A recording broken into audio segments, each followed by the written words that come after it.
Contrat de location sans valeur légale, clause improbable, voire discriminatoire. Bienvenue à une nouvelle enquête TUPIGE. Aujourd'hui, on s'intéresse à un sujet dont on ne parle peu dans le contexte actuel de la crise du logement, les étudiants internationaux. Cette année, ils étaient 300 de plus à rejoindre les cégeps et l'université du Saguenay-Lac-Saint-Jean. Moins informés, parfois naïfs, souvent prêts à tout pour se trouver un toit, mais à qui profite réellement leur arrivée et sont-ils véritablement traités différemment des autres locataires? C'est ce qui nous intéresse aujourd'hui.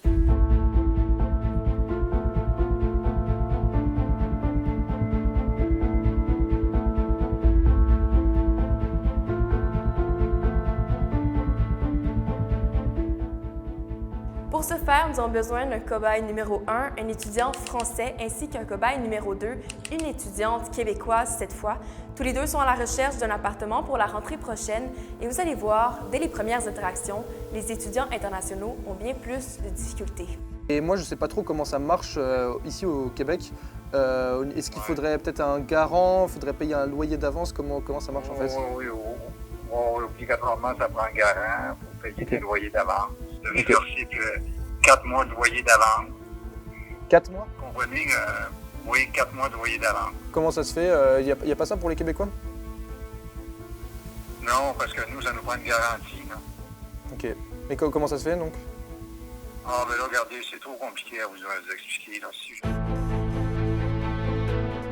Puis, est-ce qu'il me faut un garant ou payer un loyer d'avance ou quoi que ce soit?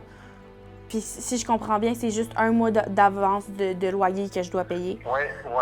La loi ne nous permet pas d'en demander plus. OK. Est-ce qu'on considère ça comme un dépôt, comme un loyer d'avance? Parce qu'un dépôt, on n'a pas le droit. C'est pas légal. On ne peut pas demander de dépôt pour le loyer. Alors, c'est un petit peu comme un dépôt. Alors, c'est jouer un petit peu avec les mots. Et une fois l'appartement trouvé, certains déchantent. C'est le cas d'Abdoulaye, de Thomas ou bien encore de Maël. Je reçois un message à peu près en septembre, un appel de mes propriétaires. Je sortais des cours qui me disent « Vu que ta copine vit chez toi, eh ben, faut qu'elle paye un loyer de plus. » Ils m'envoyaient sans cesse des messages de « Ok, donc il faut que tu nous vires 1000 $. » Bref, ils ont localisé ma maman en France, ils lui ont envoyé des mails de menaces, etc. Je l'ai appelé pour lui demander des comptes, mais j'ai appris que vous étiez dans ma chambre, vous avez fait visiter des gens, mais ça ne se fait pas. Tu ne peux pas entrer dans ma chambre comme ça sans mon aval. Mais il m'a dit, regarde ce qu'on va faire. Tu vas sortir. Si tu ne sors pas, je vais venir te faire sortir tes bagages. Et comme ça, il m'a poussé au mur. Ça,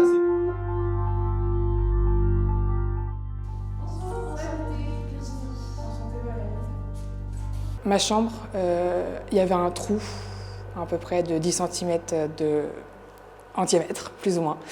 Parce que j'ai appris qu'une des filles avait défoncé la porte, car le propriétaire ne venait pas déverrouiller sa porte avec le double. Du coup, elle a pris les choses en main. Ma fenêtre, comment te dire, elle s'ouvre pas. Et si elle s'ouvre, elle se déboîte. Au fur et à mesure de l'été, j'ai appris par les anciennes colocataires qu'il n'avait pas réparé ma fenêtre, qu'il n'était pas venu une seule fois. Et apparemment, pendant 2 semaines, l'appartement entier était ouvert. Et quand je suis revenue, j'ai découvert que j'avais des affaires qui avaient disparu. Il y avait des nids de fourmis, des sortes de cloportes qui sortaient des robinets, l'eau était jaune. Ça donne pas envie. Canapé troué, prise électrique hors du mur, fil électrique hors du mur aussi. Et malheureusement, ces cas ne semblent pas isolés. On a sorti des archives une lettre de 2023 adressée à François Legault de la part de l'Association étudiante de l'UQAC.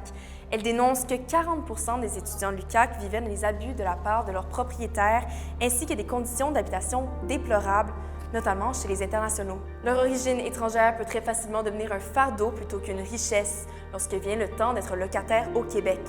Je pense que c'est surtout qu'on est internationaux. Que peut-être certains profitent. Donc je peux dire qu'il est raciste, je peux dire, mais je n'ose pas affirmer ça. Mais en tout cas, je suis persuadé qu'avec les autres, ça ne s'est jamais passé comme ça. Je sais que aussi, dans mon fort intérieur, que si c'était peut-être un Québécois ou un Canadien, il n'allait pas le pousser ou le battre. Mais avec moi, il l'a fait. Selon l'Observatoire sur la réussite en enseignement supérieur, la hausse des loyers et la crise du logement peuvent augmenter les symptômes de dépression. Pour les étudiants internationaux, le sentiment de solitude dû au fait d'être loin de chez soi peut augmenter ces symptômes. Alors, lorsque notre intimité est bafouée, est ébranlée, c'est sûr que moralement, physiquement, on a des conséquences aussi. Il faut être bien chez soi, c'est important. D'arriver dans des conditions pareilles, ça donne envie de repartir. Le logement, il a été reloué derrière nous et j'ai appris qu'en fait, la personne qui était dans le logement, elle a quitté le Canada définitivement parce qu'elle trouvait que le logement, c'était honteux de vivre dans des conditions pareilles. Pour une propriétaire de logement étudiant à Saguenay, il ne s'agit pas d'une question de fermeture d'esprit. La femme qui a désiré garder l'anonymat a témoigné avoir vécu plusieurs mauvaises expériences avec certains locataires venant de l'international. Si je prends aussi un autre qui venait du continent africain qui m'avait brisé l'appartement pour 5 000 ça a duré des mois et des mois avant que je réussisse à avoir une compensation financière. Puis là, je vous épargne tous les détails, là, mais même que ce jeune-là me menaçait de venir me faire la même chose dans ma maison.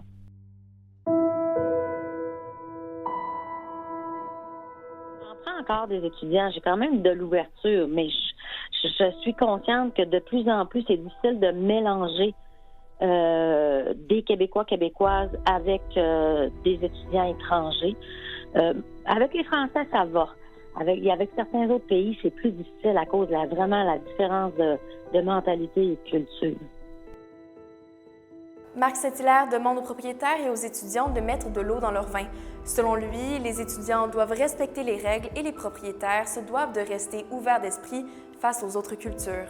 Il faut aussi que les établissements scolaires, je parlais tout à l'heure de l'UQAC, qui a fait des démarches auprès de d'autres établissements privés pour pallier à la crise du logement étudiant.